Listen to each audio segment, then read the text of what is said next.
गांव सड़क के किनारे स्थित छोटे शहर में रामेश्वर अपने कमरे में बैठकर अखबार पढ़ रहा था। सुबह 5 बजे उठकर वह नहाने और तैयार होने में लगभग 1 घंटा लगा देता था। फिर वह मौसम का कोट पहनकर घर से निकल जाता था और 7 बजे फैक्ट्री पहुंच जाता था। फैक्ट्री में उसका काम एक मानवीय गणना मशीन की तरह लगता था। वह दिन भर एक ही जगह बैठकर काम करता रहता था, कागजों पर आंकड़े भरते हुए, देखभाल रखते हुए और नियम कानूनों का पालन करते हुए। वह अपनी नींद गुम करने के लिए कभी कभार क्षणिक विश्राम लेता था, लेकिन इसके अलावा उसका दिन एक नियमित और नीरस तरीके से बीतता था। फैक्ट्री के काम से छुट्टी मिलने पर भी रामेश्वर को कोई खास कर्तव्य नहीं था। वह अपने छोटे से कमरे में लौट कर आता था, जहां चाय पीकर और टीवी देखकर कुछ समय बिताता था। फिर वह रसोई में जाकर अकेले भोजन करता था। रात को सोने से पहले वह कुछ देर पढ़ता था और फिर आराम से सोने चला जाता था। इस प्रकार रामेश्वर का दिन प्रतिदिन का जीवन एक समान और उत्साहहीन तरह से बीतता था।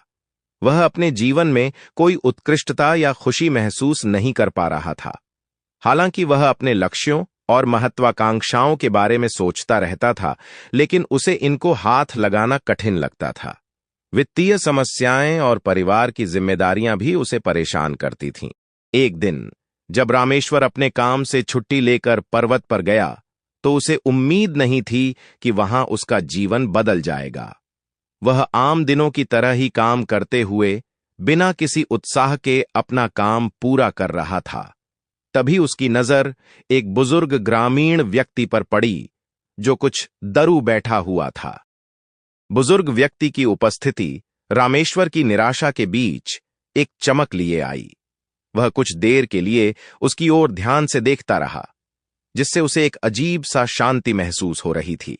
उस व्यक्ति की आंखों में एक गहरा सुकून था, जो रामेश्वर की तुलना में बिल्कुल भिन्न था। रामेश्वर निर्विकार भाव से उस व्यक्ति को देखता रहा और कुछ देर बाद उठकर उसके पास जाकर बैठ गया। नमस्ते बुजुर्ग जी, रामेश्वर मृदुभाषी से बोला। यहां आप अकेले बैठे हैं? हां बेटा, यह मेरी पसंदीदा जगह है। यहां मुझे शांति मिलती है, बुजुर्ग व्यक्ति ने धीमी और गंभीर आवाज में कहा। मुझे भी इस जगह पर आने का मौका मिला है, लेकिन मुझे यहां बैठकर कुछ भी नहीं करना पसंद है, रामेश्वर ने किसी अरुचि के साथ कहा। क्यों बेटा, क्या आप इस खूबसूरत प्रकृति से कुछ नहीं सीख पाते? क्या आप इस शांत वातावरण में कुछ भी महसूस नहीं करते? बुजुर्ग व्यक्ति ने पूछा। रामेश्वर कुछ देर चुप रहा। वह अपने जीवन की समस्याओं पर गहरा विचार करने लगा। क्या यह शांत पर्वतीय वातावरण उसे कुछ सिखा सकता था? जी हां, मेरे जीवन में कई समस्याएं हैं। मैं अपने काम और निजी जीवन में संतुष्टि महसूस नहीं कर पा रहा हूं, रामेश्वर ने धीरे से कहा।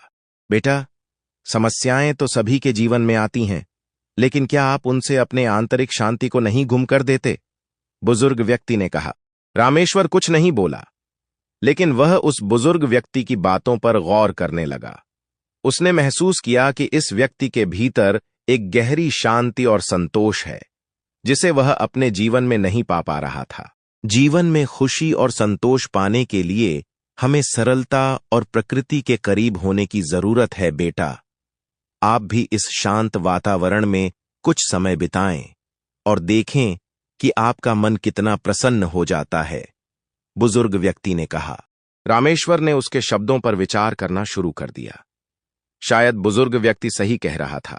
शायद उसे अपने जीवन में कुछ बदलाव लाने की जरूरत थी।